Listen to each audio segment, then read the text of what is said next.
നമ്മുടെ കയ്യിൽ കോടികളൊന്നുമില്ല, ലക്ഷങ്ങളുമില്ല. അന്നന്ന് ജീവിച്ചു പോകാനുള്ള സാധ്യതകൾ മാത്രമേ ഉള്ളൂ. പക്ഷെ നമ്മുടെ വീട്ടിൽ കിടന്ന്, ഇപ്പോൾ ഞാനിന്നൊരു ഹോട്ടലിലാണ് റൂം എടുത്തിരിക്കുന്നത് വർക്കിൻ്റെ ഭാഗമായിട്ട്. ഹോട്ടലിൽ കിടന്ന് നമ്മളൊന്ന് സുഖമായിട്ട് ഉറങ്ങും. യാതൊരുവിധ ബുദ്ധിമുട്ടില്ലാതെ നമ്മൾ കിടന്നുറങ്ങും. കോടികളുള്ള ആ, ബോബി ചെമ്മണ്ണൂർ 14 ദിവസത്തേക്ക് ജയിലിലാണ്. ജയിലിൽ കിടന്നുറങ്ങും. ഇതാണ് നമ്മുടെ കയ്യിൽ കോടികൾ അല്ലെങ്കിൽ ലക്ഷങ്ങളുണ്ട് എന്നുള്ളതുകൊണ്ട് കോടികളിട്ട് അമ്മാനമാടാം എന്നൊക്കെ നമ്മൾ കരുതും. പക്ഷെ നമ്മുടെ പ്രവൃത്തി, നമ്മുടെ വാക്കുകൾ, നമ്മളുടെ വിവേകത്തോടുള്ള നമ്മുടെ പെരുമാറ്റം, അതില്ലെങ്കിൽ ഇതൊന്നും പാഴാണെന്നുള്ളതിൻ്റെ ഏറ്റവും ഒടുവിലത്തെ ഉദാഹരണമാണ് ബോബി ചെമ്മണ്ണൂരുമായിട്ട് ബന്ധപ്പെട്ടിട്ടുള്ള കേസ്. ഇതൊരു പാഠമാകണം.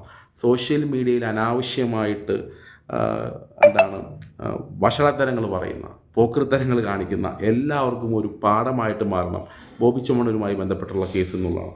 ഇതിന് ഇനീഷ്യേറ്റീവ് എടുത്തിട്ടുള്ള മുഖ്യമന്ത്രിക്കും പോലീസിനും ബിഗ് സല്യൂട്ട്. കാരണം അവർ കൃത്യമായിട്ട് നിലപാടെടുത്തു എന്നുള്ളതാണ്. എല്ലാ കാര്യങ്ങളിലും ആ നിലപാട് വേണം, ഒരു സംശയമില്ല. ഒരു ബോബി ചെമ്മണ്ണൂർ മാത്രമല്ല, ഇതുപോലെ ഒരുപാട് പേരുണ്ട് സൈബർ ഇടത്തിൽ. അപ്പോൾ അവർക്കൊക്കെ ഇതൊരു പാഠവും ഒരു മാതൃകയുമായി മാറട്ടെ. 14 ദിവസം മുതലാളി അങ്ങ് പോയി സുഖമായി കിടന്ന് ജയിലിൽ പോയി കിടന്ന് ഉറങ്ങുക. നമുക്ക് ഒരുപാട് റിസോർട്ടുണ്ട്, അടിപൊളി ഹോം സ്റ്റേകളുണ്ട്, അദ്ദേഹത്തിന് താമസിക്കാനായിട്ടുള്ള കൊട്ടാരത്തിന് സാദൃശ്യമായ വീടുണ്ട്, എല്ലാം ഉണ്ട്. പക്ഷേ ജയിലിലെയും കൂടി അനുഭവം അദ്ദേഹം ഒന്ന് അനുഭവിക്കട്ടെ, അല്ലേ? എന്നിട്ട് സ്നേഹം കൊണ്ട് അദ്ദേഹം ലോകം കീഴടക്കട്ടെ. ആദ്യം ജയിലിൽ പോയി ലോകം കീഴടക്കാനായിട്ടൊന്ന് ശ്രമിക്കും. അതാണ് ഏറ്റവും നല്ലത്.